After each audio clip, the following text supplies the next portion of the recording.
Okay, so I think we're going to disagree on a whole lot of things today.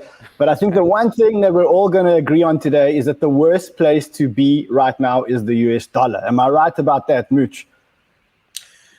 The worst place? No. And listen, I don't think it's the worst place because it's the tallest of the relative fiat currencies. But it is a bad place because of what they're doing to the dollar. Ultimately, they're corrupting the dollar. You know, Peter wrote best-selling books about this. The way we're monetizing our debt and the way we're printing money, 469 billion US dollars printed this year in the first 5 months, it erodes the ability for the middle and lower middle income people to catch up with the wealthy, and it's creating all of this political angst, but not the worst place. There are a few worse places. Yeah, like Bitcoin. You know, like as an well, you see, here's the thing. I am convinced after now studying Peter, and Peter, you know, he was very forceful and very persuasive yesterday on his gold pitch on the Intelligence Squared debate. But I'm convinced that Peter owns Bitcoin. I'm absolutely convinced of it because I wish I owned it. I don't. The way he talks about it, I think he's accumulating it and he's trying to push the price down because I think Peter sees what Kevin sees.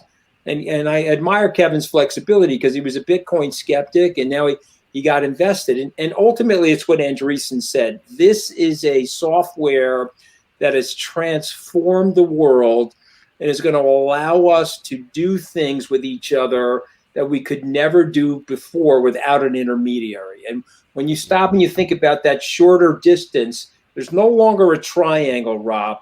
There's a distance just between me and the person that I want to transact with as a direct result of the blockchain, Bitcoin, and some of these other ecosystems that are developing. It's going to massively change the world. Yeah, but that's all a bunch of hype so far. Nothing has been transformed. All you have is people collecting, digital tokens and gambling with them. That's it. I mean, it hasn't changed anybody's life other than some people are richer because people bought it. Of these wallets, you're leaving out all of the infrastructure and architecture that's being put in place to create this massive superhighway. I'm going to let Raoul talk. All that is malinvestment, though. That's all going to. He knows how early. Raoul knows how early it is. But I'm also looking for an invite to his Cayman Islands mansion, so that's why I'm puffing him up a little bit. Go ahead, Raoul. We banned you. I've told you this. You're never coming here. It's truly unbelievable. I'm stuck in New York, Rob. Kevin's trying to get in as well. It's just sorry, you're not coming in, guys. I've talked to them there. I want in. I want to come down there. I want to set up myself. I'm going to build my condo on top of Mark Cuban's. That's my plan. Yeah, but you still got to pay taxes in the Caymans if you're an American.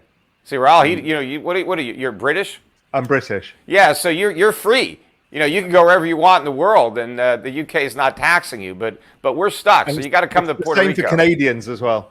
Yeah, well you could just give back your passports. I mean, you could just, Peter, if you really want to get out, you could just hand back your passport. Yeah, I'm not ready to do that just yet. So Puerto Rico, so far Puerto Rico is great. I love living there.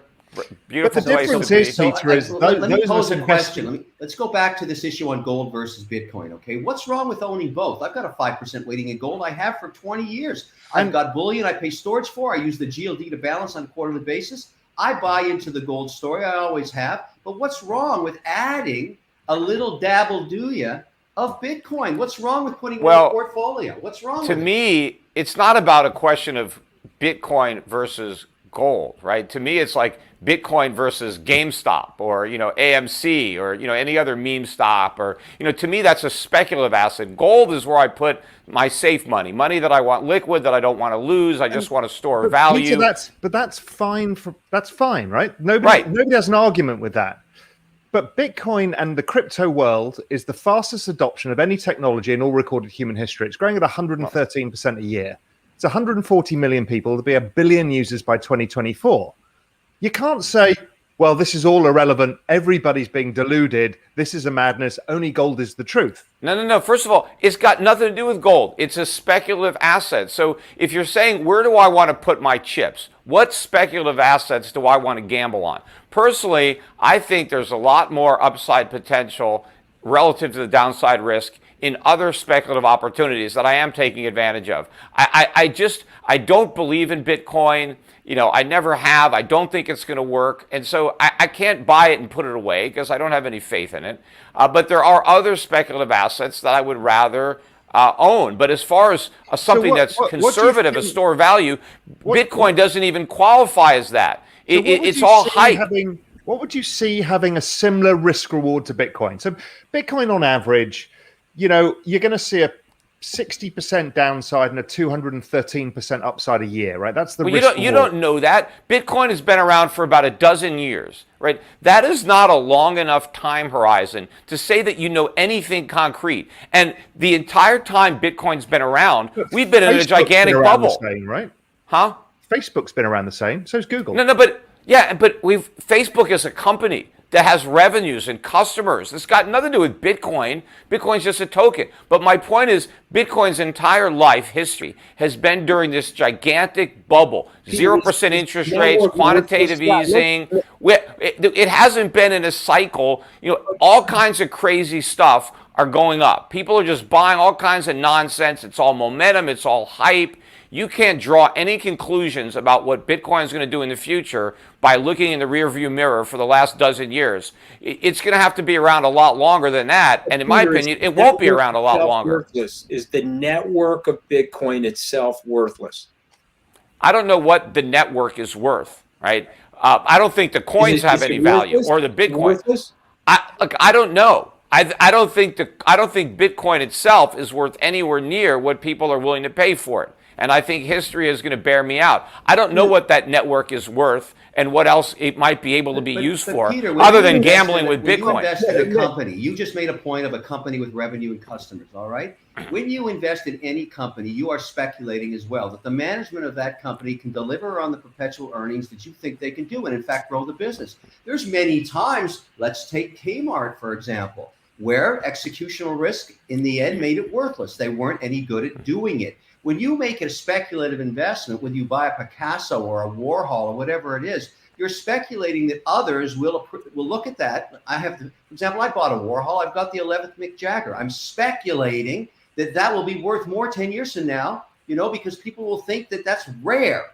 What's the difference between my Warhol and my Bitcoin? What's the difference? Because there is a long history, going back a long time, of wealthy people appreciating owning art and collecting art and displaying art on a wall. It gives you a lot of satisfaction to have rare pieces of art, hanging in your house that, you can admire, you can enjoy, you can impress your friends. There's a lot of value. And yes, it's not even so much that when you're buying a piece of art, it's that I think it's going to go way up. It's like, I want to preserve my wealth. I got a bunch of paper. I've already got real estate. I've got stocks. What else can I do with my money? Let me put it in some art. It's because paper can always become worthless. So you have to have real things. And a rare piece of art is actually truly scarce. I don't think there's anything really rare or scarce about any of these cryptocurrencies, including Bitcoin. Nobody's going to impress their friends with a picture of their Bitcoin wallet hanging on their wall. I mean, it's not. And when you're talking about a company, right? When you buy a business, Raoul is totally going to impress people with his Bitcoin wallet. Okay, Raoul, well, that Bitcoin wallet on your wall. Hold on. I'm impressed already. Let's not make this all about gold versus Bitcoin. Let's zoom out and say the following. Under the assumption that Kevin, Raoul, and Mooch are irresponsibly long Bitcoin and crypto, and I can see it through his shirt. Right now, if you were sitting on US dollars, where would you put the US dollars? If you couldn't put any more into crypto. I want to disagree. There's no way Kevin is as long as me and Raoul, because look at the way he's dressed, okay? Couple of more digits and Kevin will be in a black t-shirt like the two of us. I must admit, he was on the pump. Was that the same t-shirt? Long enough because he's not wearing the right fashion. Is that the same t-shirt on the pump podcast? So is that the same t-shirt? Let Mooch. I can't let that go. I'm a fashionista. And I'm trying to raise. But is that the bar. same T-shirt you wore yesterday, or do you have like I have 25 of these. This is a little bit tighter. Okay, no. My man boobs. This T-shirt's giving my man. I'm raising the bar on you guys. Okay, you've got to catch up with me. I'm setting the standard for crypto fashion. I am the crypto fashionista, self-declared right now. I look spectacular. But most of the people in crypto don't even own a necktie. Exactly. Just like Not he this one. changed This his is a views. magical tie. This is a digital tie right here. It's a beautiful thing. Just like he changed his views on Bitcoin and crypto, he'll change his views on wearing a suit. I guarantee you,